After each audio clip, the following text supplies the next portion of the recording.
직장에서 조용한 사직이라는 이야기가 조금씩 이렇게 화두가 되는 것 같습니다. 조용한 사직 무슨 의미입니까?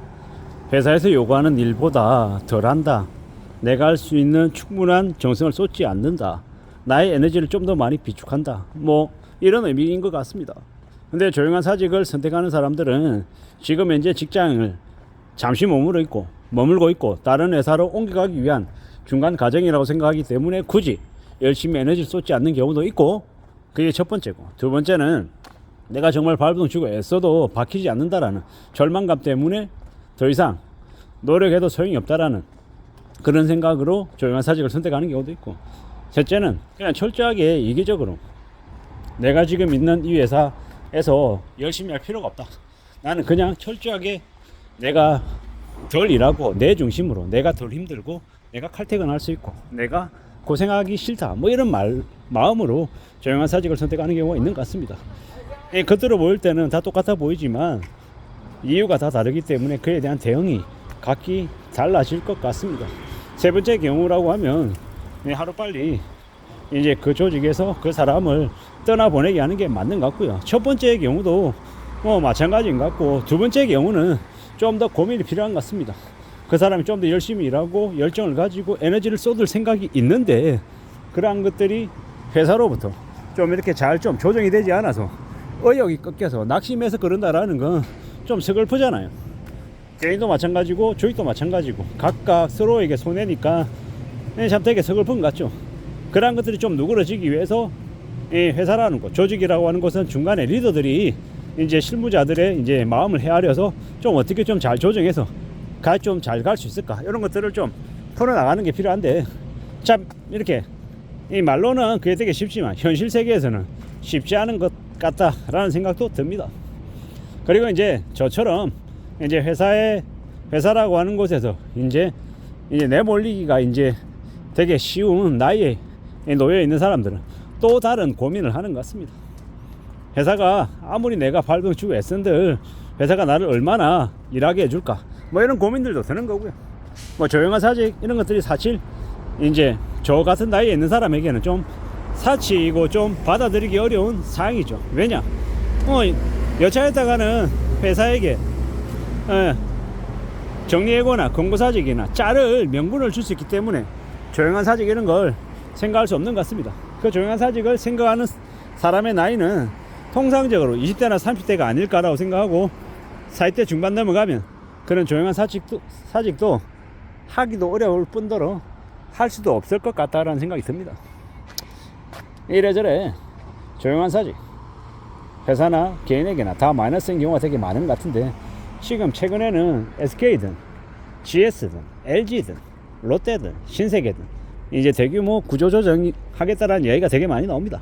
20%에서 30% 가량 인력을 줄인다는 얘기도 되게 많이 나오고요. 뭐 더 이상 이제 인력을 많이 쓰지 않겠다, 회사도 고정 비용을 줄이겠다라고 얘기하는 것 같습니다. 이런 와중에 조용한 사직을 결정하고 그게 겉으로 드러나 보인다라고 하면 그 사람은 영순위가 될 가능성이 있지 않을까라는 생각도 드는 거죠. 마음속으로는 알려지지 않은 상태에서 남들이 티나지 않게 조용히 정말 사직 형태로 최소한의 일만 하는 사람들도 분명히 있다라는 거.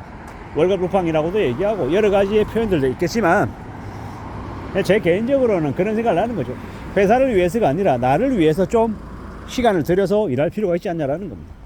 그냥 회사에 잘 보이기 위해서, 회사의 보상을 좀 더 받기 위해서 뭐 통상적으로 일을 열심히 한다, 이런 사람도 있지만, 좀 길게 내다봐서 자신의 캐리어나 자신의 경력을, 자신의 직업을 좀 더 좋게 만들기 위해서 나름 그 분야에서 성실하게 에너지를 쏟고 움직이는 것, 그게 좀 더 개개인에게 도움이 되지 않나라는 겁니다. 회사를 위해서 일 수도 있겠지만 자기 자신을 위해서 지금 현재 내가 처해 있는 이 상황, 나에게 주어져 있는 이 일을 어떻게 좀 잘 좀 해나갈지, 이런 것들을 좀 고려할 필요가 있지 않나라고 생각합니다.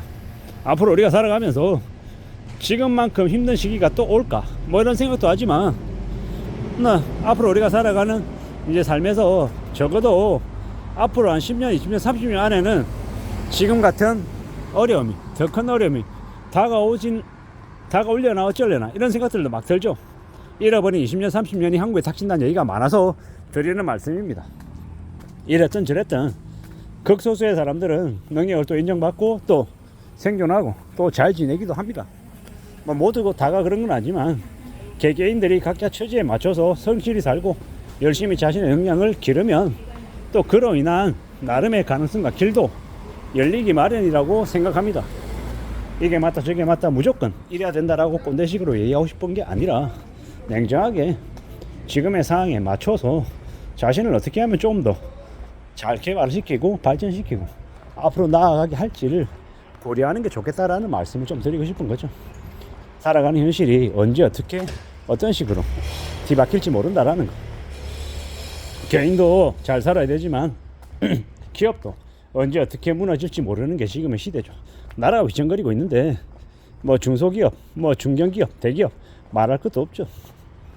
누가 그런 얘기를 하더라고요. 저한테 법인세가 되게 낮다라고 이제 다른 영상에서 얘기했더니 한심하다고 얘기하고 뭐 민주당 지지자다라고 얘기하고 민주당적인 관점으로 너무 이렇게 편협하게 본다 이렇게 얘기를 하던데 뭐 저도 이제 먹고 살아야 되니까 가장이고 개인이지만 노동자이고 또 일을 해서 먹고 살아야 되는 입장이고 가족을 부양해야 되는 입장에서 세금이 계속 늘어난다는 건 상대적으로 생활비가 이제 실제로 쓸 수 있는 생활비가 줄어드는 상황이기 때문에 부담스러운 거죠. 뭐 법인세를 깎아주는 것 관련해서 법인세보다 근로소득세가 더 상대적으로 많이 늘어났다라고 얘기했더니 법인세를 올리면 그로 인한 여파를 회사도 받고 그럼 회사가 망해가지고 네가 다니는 이제 일자리도 잃을 수 있지 않나 뭐 이런 식으로 아마 그런 얘기하려고 저한테 그렇게 표현했던 것 같은데 뭐 개인이 있어야 뭐 회사가 있다 그 말도 맞고 개인은 또 당장 언제든지 회사를 위해서 뭐 버려줘도 되는 존재인가 아니 더 희생이 요구되어도 괜찮은가 뭐 이런 이제 뭐가 맞고 뭐가 틀리냐라고 되게 의견이 분분할 수 있는 부분이면 분명히 맞습니다. 근데 뭐 그런 얘기들도 아주 공손하게 예를 갖춰서 할 수 있는데 공격적으로 얘기하는 놈들에게는 사람으로서의 대접을 별로 안 하고 싶은 게 제 심정이죠. 그런 놈들은 개돼지죠. 개돼지 짐승이죠. 어디다 대고 함부로 지적질이고 함부로 욕설을 내뱉냐라는 거죠. 그렇게 남에게 험담하고 험악하게 얘기하는 인간들은 제가 감히 드리고 싶은 말씀은 뭐냐, 그런 함부로 입 주둥이 놀리다가 나중에 큰 코 다칠 거다라는 겁니다. 큰 코 다쳤으면 좋겠고, 왜 함부로 남에게 지적질하고 욕설 내뱉고 그런 인간들이 너무 많은 시대가 지금의 시대 같다라고 생각하기 때문입니다. 이래저래 경제적으로 안 좋아지고 이제 궁지에 내몰리는 사람들이 많아서인지 되게 자극적이고 되게 공격적인 이들이 많아진 것 같습니다. 앞으로 살면서 이래저래 더 그런 생각들이 드네요. 조용한 사직이라는 이제 단어가 최근에 또 다시 화두가 되는 것 같아서 대규모 인력 감축, 구조조정이라고 하는 상황에서 조용한 사직이 되려 이제 뭡니까 그 구조조정의 대상자가 되진 않을까라는 우려가 들어서 말씀드려 봤습니다. 이상입니다.